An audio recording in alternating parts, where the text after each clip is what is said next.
নমস্কার বন্ধুরা, good morning. আমি পিউ। আমার আরও একটি ব্লগে তোমাদের অনেক অনেক ওয়েলকাম। তো বন্ধুরা, কেমন আছো? আশা করছি সবাই ভালো আছো, সুস্থ আছো। আর আমরাও কিন্তু বেশ রয়েছি। তো বন্ধুরা, এইদিকে দেখলেই তোমরা কি রোদটা পড়েছে। সকাল থেকেই না এই বাড়িতে খুব রোদ পাওয়া যায়, প্রায় তিনটে সাড়ে তিনটে পর্যন্ত।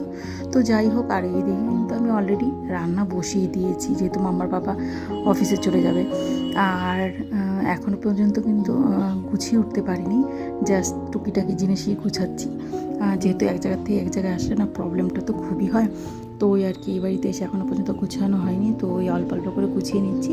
আর এই যে রান্না করছি দেখো, লাল শাক ভাজা, আর ওই হচ্ছে তোমার বরবটি আর একটু শিম ভাজা, আর এই যে আলু ফুলকপি তরকারিটা করবো। আর ভাতটা তো দেখলেই একটু বাসি ভাতও রয়েছে, সেটাকেও আমি খেয়ে নেবো আর কি। তো এই যে ভালো মতো একটু কষিয়ে নিচ্ছিলাম। আর আলু ফুলকপির তরকারি একটু ভালো মতো কষিয়ে না নিলে দেখবে খেতে কিন্তু ভালো হয় না। তো এখানে এসে না অনেক কিছুই উল্টোপাল্টা হয়ে যাচ্ছে, মানে মানে বুঝতেই পারছো, এক জায়গা থেকে এক জায়গায় আসলে পরে কতটা প্রবলেম হতে পারে, সেটাই আমার সঙ্গে হচ্ছে আর কি। এটা পাচ্ছি তো ওটা পাচ্ছি না, ও তো যাই হোক অল্প অল্প করে গুছিয়ে। আর এখন কিন্তু তরকারিটা কমপ্লিট হয়ে গেছে, শুধু এই গরম মশলাটা দিব, আর পরে একটু ধনেপাতা ছিটিয়ে নামিয়ে দেবো। ঘিটাও আমি একটু দেবো আর কি। তো চলো দেখতে থাকো। আর ঘরগুলোও দেখাচ্ছি তোমাদের কি অবস্থা, মানে যা তা একটা অবস্থা। যেদিন গুছিয়ে নেবো সেই দিন তোমাদের পুরো শেয়ার করব। তো এখন দেখতে থাকো। আর এই যে ঘিটা দিয়ে এখন কিন্তু আমি আলু ফুলকপির তরকারিটা নামিয়ে নেব।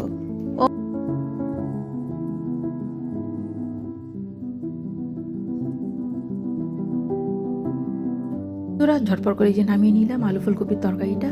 আর এই সপ্তাহে না ওই মাছ আনা হয়নি। কেন বলো তো মাছ আনা হয়নি? ওই যেহেতু এখানে শিফট হব, আর ওখানে থেকে ফ্রিজটা বরফ থাকলে পরে ভারীটা বেশি হয়ে যাবে, সেহেতু আর কি দুদিন আগের থেকে ফ্রিজটা অফ করে রেখেছিলাম যাতে জলটা বেরিয়ে যায়। তো ওই আর কি। আর এই যে আলু ফুলকপির তরকারিটা যতটা দেখতে মানে লোভনীয় হয়েছিল, খেতেও কিন্তু হেব্বি হয়েছিল। মামার বাবা খেয়েই বলেছিল যে হেব্বি হয়েছে খেতে। তো চলো এই যে ঘরগুলো তোমাদের সঙ্গে একটু শেয়ার করে দিই কী অবস্থায় রয়েছে আমার ঘর। তো এই যে এই অবস্থাতেই রয়েছে, একদম নোংরা অবস্থায় রয়েছে বন্ধুরা। কিচ্ছু গুছাইনি, জাস্ট এমনি হালকা মতন বেডটাকেই আর কি শোয়ার জন্য আর কি রেখেছিলাম। বেডটাও ঠিক মতো হয়নি, ঠিক দিকে রাখতে হবে।